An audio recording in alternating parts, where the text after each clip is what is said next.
Welcome back to Peak Performance Mentor. I'm Diego Natale, and today we're talking about one of the most dangerous traps in human psychology. A trap that doesn't feel like a trap at all.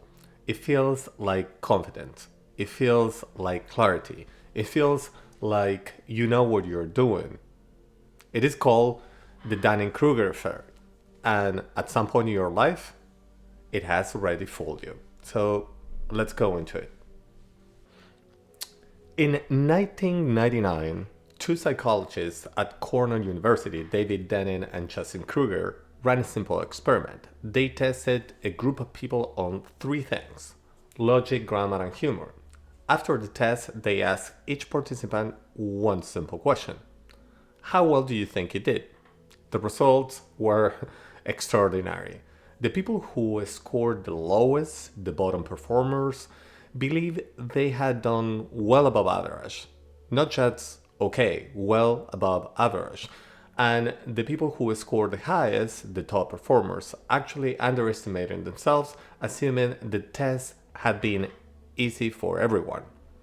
The people who knew the least felt the most confident, and the people who knew the most felt the most doubt. That is not coincident, that is a pattern built into human brain. Here is the mechanism, and this is really important to understand. In order to recognize that you are bad at something, you need the very skill you are still missing. Think about it. A poor chess player cannot see the 10 moves they are missing because seeing those moves requires chess knowledge they don't yet have. And an unskilled communicator cannot detect the gaps in their own argument because closing those gaps require communication skills still underdeveloped.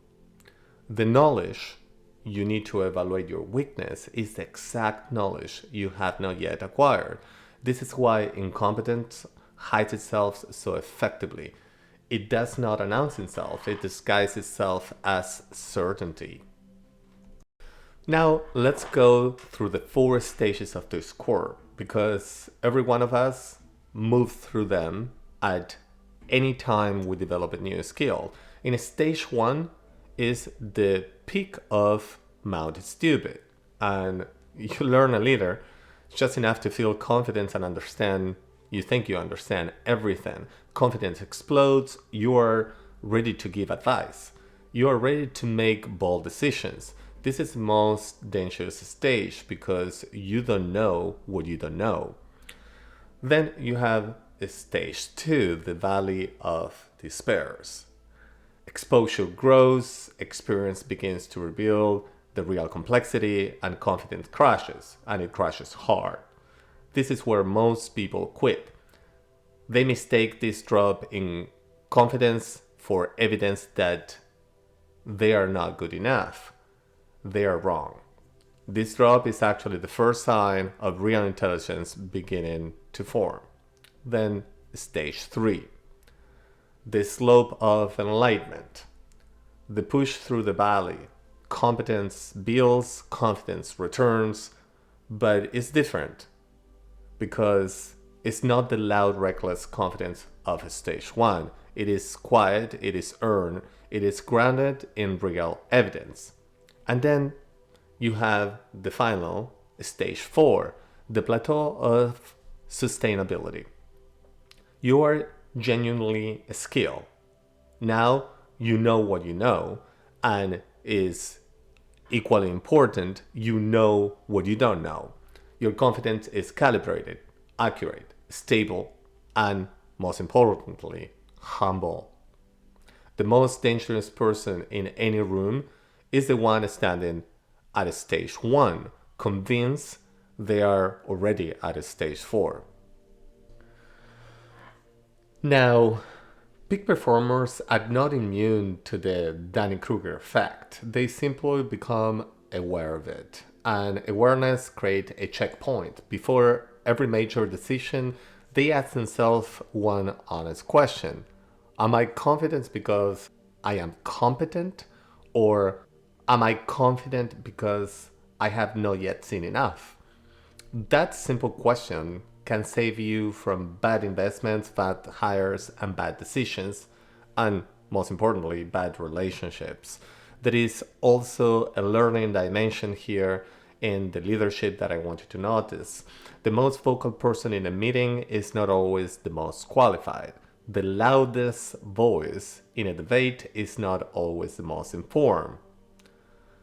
Learning to read this dynamic in yourself and others is one of the most underrated competitive advantages you can develop. This is metacognition in action, thinking about your own thinking, and it is at the core of everything we build here at Peak Performance Mentor.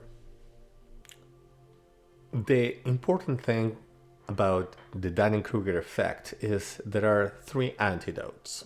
The antidote number 1, seek calibration, not validation. Stop surrounding yourself only with people who agree with you. Find people who will tell you the honest truth about your blind spot that is not comfortable, but is the fastest path to a genuine growth. Antidote 2, embrace the beginner's mind. In Zen philosophy, this is called Shoshin. It means approaching every situation as you are new to it, regardless of your experience. The beginner mind stays open. The expert's mind closes.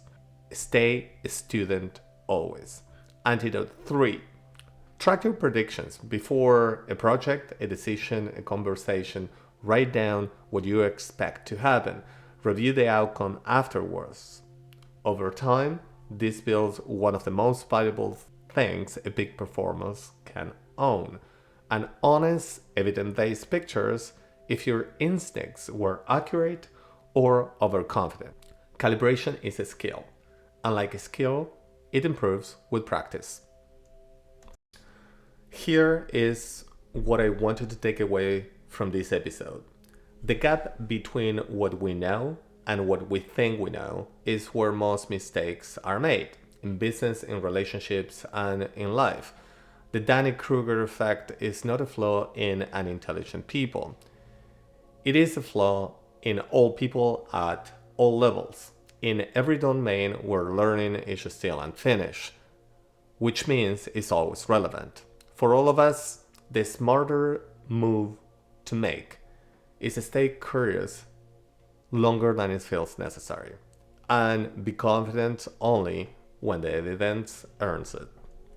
So, this is all I have for you today, and I'm gonna leave you as I always do. Be grateful for all those positive little things you have, and you will unfold a life of gratitude. Be nicer to each other, and know that you are appreciated, my friend. So, until next time, this is Peak Performance Mentor.